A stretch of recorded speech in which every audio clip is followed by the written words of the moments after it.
अस्सलाम वालेकुम। तो यार आज की वीडियो में हम कंपेयर करने वाले हैं इन्फिनिक्स हॉट 40 और मोटोरोला G23 को। अब पाकिस्तानी मार्केट में ये दोनों फ़ोन ही अंडर 30,000 के बजट में आपको मिल जाएंगे। बॉक्स पैक होंगे, 1 साल की वारंटी के साथ आएंगे। तो दोनों फ़ोन्स में क्या क्या स्पेसिफिकेशन है, कौन कौन सी स्पेसिफिकेशन में डिफरेंस है। और लास्ट पर एक चीज़ ये भी मैं क्लियर कर दूंगा कि आपको 30,000 के बजट में इन्फिनिक्स हॉट 40 खरीदना चाहिए या फिर मोटोरोला G23 खरीदना चाहिए। तो वीडियो को बस आपने लास्ट तक देखना है। अगर आपका बजट कुछ 30,000 के राउंड अबाउट है तो जल्दी से मेरे चैनल को सब्सक्राइब कर दें, वीडियो को लाइक करके अच्छे से कमेंट लीव करके आप मुझे मोटिवेट कर सकती हैं। तो वीडियो स्टार्ट करते हैं। सबसे पहले हम दोनों फ़ोन्स की प्राइसिंग की बात कर लें तो मोटो G23 और इन्फिनिक्स हॉट 40 पाकिस्तानी मार्केट में दोनों ही अंडर 30,000 के बजट में आ जाती हैं।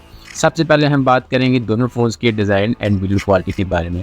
तो सबसे पहले हम बात करेंगे मोटोरोला की डिज़ाइन एंड बिल्ड क्वालिटी के बारे में। तो मोटोरोला का डिज़ाइन एंड बिल्ड क्वालिटी की बात करें तो फ्रंट पर आपको ग्लास मिलता है और साथ ही साथ पांडा ग्लास की सिक्योरिटी भी मिल जाती है। मतलब डिस्प्ले काफ़ी ज़्यादा स्ट्रॉन्ग होने वाली है। अब यही सेम डिस्प्ले प्रोटेक्शन आपको ओप्पो रेनो 11F में मिलेगी, लेकिन वो फ़ोन आपको इस वक्त पाकिस्तानी मार्केट में तकरीबन 70 से 75 हज़ार के बजट में मिल जाएगा।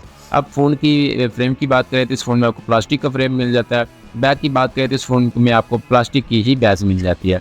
वहीं दूसरी तरफ अगर हम इन्फिनिक्स हॉट 40 की बात करें तो इन्फिनिक्स हॉट 40 में फ्रंट पर आपको ग्लास तो मिल जाता है, सेंटर पंच और कैमरा भी मिल जाता है, लेकिन एक डिसअपॉइंटिंग बात यह है कि उसमें आपको किसी भी किस्म की डिस्प्ले प्रोटेक्शन नहीं मिलती। वहीं दूसरी तरफ अगर हम फ़ोन के फ्रेम की बात करें तो फ़ोन का फ्रेम भी प्लास्टिक है और फ़ोन की बैक की बात करें तो इस फ़ोन में आपको प्लास्टिक की बैक मिल जाती है। तो साइड बाय साइड दोनों फ़ोन्स को कंपेयर करें तो मुझे जो कि मोटोरोला की बिल्ड क्वालिटी थोड़ी सी अच्छी लगी, क्योंकि उसमें एक तो आपको पांडा ग्लास की प्रोटेक्शन मिल रही है। जिस तरह अगर किसी भी फ़ोन में पांडा ग्लास या गोरिल्ला ग्लास विक्टस या गोरिल्ला ग्लास 5 की प्रोटेक्शन मिलती है तो वो फ़ोन थोड़ा सा ज़्यादा स्ट्रॉन्ग हो जाता है। मतलब अगर वो फ़ोन गिर भी जाता है तो वो फ़ोन बिल्कुल भी टूटने वाला नहीं होता। मतलब जिस तरह इन्फिनिक्स हॉट 40 में किसी भी किस्म की प्रोटेक्शन नहीं है तो उसको आपको थोड़ा सा संभाल कर रखना पड़ेगा। मतलब अगर वो फ़ोन गिरता है तो जल्दी टूटने के ज़्यादा चांसेस होती हैं। इसके बाद हम बात कर देते हैं दोनों फ़ोन्स के वेरिएंट्स एंड प्राइसिंग के बारे में।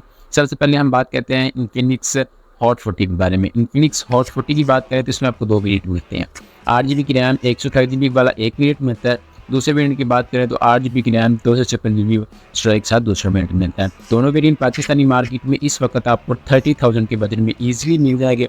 वहीं दूसरी तरफ अगर हम कंपेयर करें मोटोरोला G23 को तो मोटोरोला G20 में आपको एक वेरिएंट का ऑप्शन मिलता है। मतलब 256 GB की स्टोरेज का ऑप्शन इसमें नहीं है। आपको 8 GB की रैम 128 GB की स्टोरेज पर कॉम्प्रोमाइज़ करना पड़ सकता है। प्राइसिंग की बात करें तो ये फ़ोन भी पाकिस्तानी मार्केट में आपको अंडर 30,000 के बजट में मिल जाएगा, 1 साल की वारंटी के साथ बॉक्स पैक।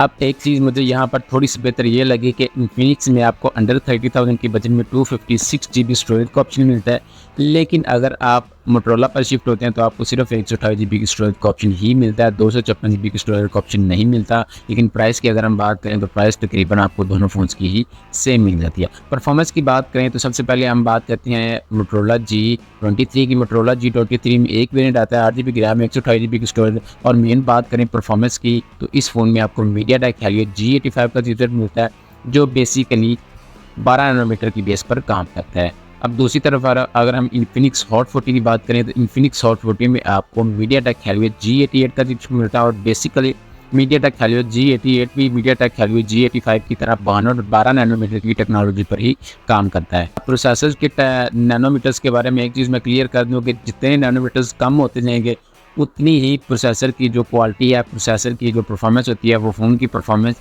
बढ़ती जाती है। जैसे जैसे नैनोमीटर ज़्यादा होते जाते हैं वैसे फ़ोन की जो परफॉर्मेंस है वो कम होती जाती है। तो मेरे ख्याल में दोनों फ़ोन्स की परफॉर्मेंस में कोई बड़ा डिफरेंस नहीं है।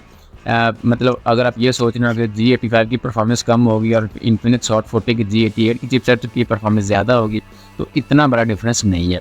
GPU की बात करें तो दोनों फ़ोन्स में आपको GPU भी सेम ही मिलता है। मतलब उसमें भी आपको Mali G52 MC2 का GPU मिलता है। और इन्फिनिक्स हॉट 40 की बात करें तो उसमें भी आपको Mali G52 MC2 का GPU मिल जाता है। तो दोनों फ़ोन्स की परफॉर्मेंस तकरीबन सेम है, लेकिन एक डिसअपॉइंटिंग बात ये मैंने आपसे पहले भी शेयर की कि आपको मोटोरोला में सिर्फ 128 GB की स्टोरेज का ऑप्शन मिलता है, जबकि इन्फिनिक्स में आपको 256 इंच की स्टोरेज का ऑप्शन भी मिल जाता है। उसके बाद अगर हम बात करें डिस्प्ले की, तो सबसे पहले हम बात करते हैं मोटरोला की डिस्प्ले की। मोटरोला में आपको 6.7 इंचज़ का एक IPS डिस्प्ले मिलता है, साथ ही साथ आपको 90 हर्ट्ज़ का रिफ्रेश रेट मिलता है और 400 निट्स की पीक ब्राइटनेस मिल जाती है। और एक यहाँ पर अच्छी बात यह है कि मोटरोला में आपको पांडा ग्लास की सिक्योरिटी मिल जाती है। मैंने वीडियो के स्टार्ट में भी आपसे आपको ये बात मेंशन की थी और अभी भी मेंशन कर रहा हूँ कि इसमें आपको पांडा ग्लास की सिक्योरिटी मिलेगी, यानी जो फ़ोन की डिस्प्ले है वो काफ़ी ज़्यादा स्ट्रॉन्ग होगी, अगर फ़ोन गिर जाता है तो टूटने वाला बिल्कुल भी नहीं है।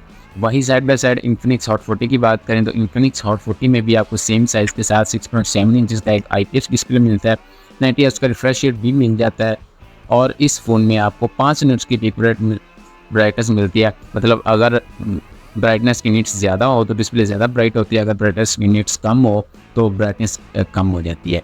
मतलब यहाँ पर ब्राइटनेस के निट्स में इन्फिनिक्स बाजी ले रहा है। मोटरोला में आपको 400 निट्स की पीक ब्राइटनेस मिल रही है, लेकिन आपको इन्फिनिक्स में 5 निट्स की पीक ब्राइटनेस मिल रही है। एक और चीज़ यहाँ मैं मेंशन करना चाहूँगा जो बहुत ज़्यादा मुझे अच्छी लगी इन्फिनिक्स में, कि इन्फिनिक्स में आपको IPS डिस्प्ले ही मिलती है, 90 हर्ट्ज़ का रिफ्रेश रेट ही मिलता है, लेकिन यहाँ पर एक प्लस पॉइंट यह है कि इसमें आपको 1080p रेजोल्यूशन वाली डिस्प्ले मिलती है, जबकि आपको मोटरोला में 720p रेजोल्यूशन वाली डिस्प्ले मिलती है। तो मैं प्रेफर करूँगा as compare to Motorola G23 आपको इन्फिनिक्स हॉट 40 खरीदना चाहिए, क्योंकि उस पर उसकी डिस्प्ले की जो ब्राइटनेस है वो भी ज़्यादा है। फुल HD प्लस की डिस्प्ले आती है 1080p की रेजोल्यूशन के साथ, जबकि आपको मोटरोला G23 में 720p वाली डिस्प्ले पर कंप्रोमाइज़ करना पड़ सकते हैं। और उसमें आपको एक प्लस पॉइंट ये मिलता है कि पांडा ग्लास की सिक्योरिटी है, तो फ़ोन थोड़ा सा स्ट्रॉन्ग होगा, जो डिस्प्ले है वो थोड़ी सी स्ट्रॉन्ग हो जाएंगी। इसके बाद हम बात करते हैं मेन कैमरा की। पाकिस्तानी मार्केट में जब भी कोई कस्टमर या जब भी कोई बंदा फ़ोन खरीदता है, वो सबसे पहले उस फ़ोन का जो कैमरा रिव्यू है वो यूट्यूब पर सर्च करता है कि इस फ़ोन का कैमरा कैसा है। और अब हम बात कर लेते हैं कैमरा की। दोनों फ़ोन्स में ही आपको 50 मेगापिक्सल का ट्रिपल कैमरा सेटअप मिलता है। पहले हम बात कर लेते हैं मोटरोला की। मोटरोला में आपको 50 मेगापिक्सल का ट्रिपल कैमरा सेटअप मिलता है। जो प्राइमरी कैमरा सेंसर है 50 मेगापिक्सल का आपको मिलेगा, जबकि साथ ही साथ आपको 5 मेगापिक्सल का एक अल्ट्रा वाइड सेंसर मिलेगा, साथ ही साथ आपको 2 मेगापिक्सल का एक मैक्रो कैमरा सेंसर भी मिल जाएगा। अब दूसरी तरफ अगर हम बात करें इन्फिनिक्स की, तो इन्फिनिक्स में भी 50 मेगापिक्सल का ट्रिपल कैमरा सेटअप है। जो मेन कैमरा सेटअप है 50 मेगापिक्सल का प्राइमरी कैमरा सेटअप है, साथ ही साथ आपको 2 मेगापिक्सल का एक मैक्रो सेंसर मिल जाता है। इसमें आपको वाइड सेंसर नहीं मिलता है। 0.08 मेगापिक्सल का ऑक्सिलरी सेंसर मिलता है, जो बेसिकली कैमरा नहीं है, एक ऑक्सिलरी सेंसर है जो किसी भी सीन को सेंस करके उसके लिहाज से ऑप्टिमाइज फोटो के कलर को और जो कलर की एक्यूरेसी है उसको ऑप्टिमाइज करता रहता है। अब दोनों फ़ोन्स के कैमरा में डिफरेंस क्या है वो मैं आपसे शेयर कर देता हूँ। जो मोटरोला है उसमें आपको अल्ट्रा वाइड कैमरा मिलता है, इन्फिनिक्स में आपको अल्ट्रा वाइड कैमरा नहीं मिलता। मोटरोला में आप 1080p 30 फ्रेम पर सेकंड पर आपको रिकॉर्डिंग कर सकते हैं, लेकिन यहाँ पर इन्फिनिक्स हॉट 40 में एक प्लस पॉइंट ये है कि इन्फिनिक्स हॉट 40 में आप 2K पर रिकॉर्डिंग कर सकते हैं, इन्फिनिक्स नोट 30 की तरह। साथ ही साथ आप 1080p पर भी रिकॉर्डिंग कर सकते हैं। दोनों फ़ोन में 30 फ्रेम पर सेकंड का ऑप्शन है, 60 फ्रेम पर सेकंड का ऑप्शन आपको नहीं मिलता। अब बात करें दोनों फ़ोन्स की रिकॉर्डिंग की, तो प्लस पॉइंट ये है इन्फिनिक्स में प्लस पॉइंट ये है कि आप 2K पर रिकॉर्डिंग कर सकते हैं, लेकिन मोटरोला में आप 2K पर रिकॉर्डिंग नहीं कर सकते। अब फ्रंट कैमरा की बात करें तो दोनों फ़ोन्स में आपको एक सेंटर पंच कैमरा मिलता है, जबकि इन्फिनिक्स में आपको 32 मेगापिक्सल का कैमरा मिलता है। अगर हम मोटरोला की बात करें तो मोटरोला में आपको 16 मेगापिक्सल का सिंगल पंच होल कैमरा मिल जाता है। यहाँ पर अगर हम कैमरा की बात करें तो कैमरा में हमें थोड़ी सी बेटर क्वालिटी मिल रही है, इमेज क्वालिटी हमें, जो कि इन्फिनिक्स में फ्रंट कैमरा भी 32 मेगापिक्सल का, जबकि इसमें आप बैक कैमरा पर 2K पर रिकॉर्डिंग कर सकते हैं। फ्रंट कैमरा में आप दोनों फ़ोन्स पर 30 फ्रेम पर सेकंड पर रिकॉर्डिंग कर सकते हैं, 1080p और 720p पर। दोनों फ़ोन्स में 2K का ऑप्शन नहीं है फ्रंट कैमरा में। तो यहाँ पर अगर हम फ्रंट कैमरा की बात करें तो फ्रंट कैमरा में और बैक कैमरा दोनों कैमराज में मुझे इन्फिनिक्स के कैमरा थोड़े से बेहतर लगे, क्योंकि इसमें 2K की रिकॉर्डिंग का भी ऑप्शन है, साथ ही साथ आपको इस फ़ोन में ऑक्सिलरी लेंस भी मिल जाता है। इसके बाद बात करें अगर हम बैटरी की, तो दोनों फ़ोन्स को बैटरी एंड चार्जिंग के वोल्टेज को कंपेयर कर लेते हैं। इन्फिनिक्स हॉट 40 में भी आपको 5000 mAh की बैटरी मिल जाती है, जबकि आपको मोटरोला G23 में भी आपको 5000 mAh की बैटरी मिल जाती है, जबकि मोटो G23 में आपको 30 वाट की फास्ट चार्जिंग मिलती है। वही दूसरी तरफ अगर हम इन्फिनिक्स हॉट 40 को देखें तो इन्फिनिक्स हॉट 40 में आपको 33 वाट की फास्ट चार्जिंग मिल जाती है।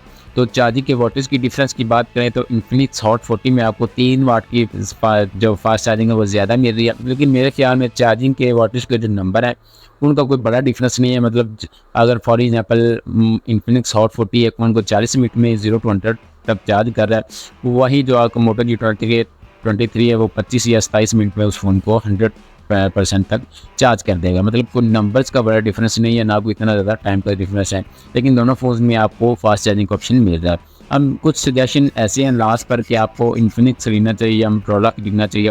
अगर तो आप एक इंटरनेशनल ब्रांड की तरफ जाना चाहते हैं या फिर आप लोकल ब्रांड की तरफ नहीं जाना चाहते तो आप मोटोरोला की तरफ जा सकते हैं। लेकिन अगर आप थोड़ा सा अच्छा कैमरा, थोड़ी सी गुड रीसेल वैल्यू, थोड़ी सी अच्छी डिस्प्ले लेना चाहते हैं, ये बात नहीं है कि आपकी डिस्प्ले स्ट्रॉन्ग हो या ना हो, जबकि मोटोरोला की डिस्प्ले थोड़ी सी स्ट्रॉन्ग है, तो आप इन्फिनिक्स तरफ जा सकते हैं। लेकिन अगर आप इंटरनेशनल ब्रांड की तरफ जाना चाहते हैं, आप इन्फिनिक्स जैसे लोकल ब्रांड की तरफ नहीं जाना चाहते, तो आप मोटोरोला की तरफ जा सकते हैं।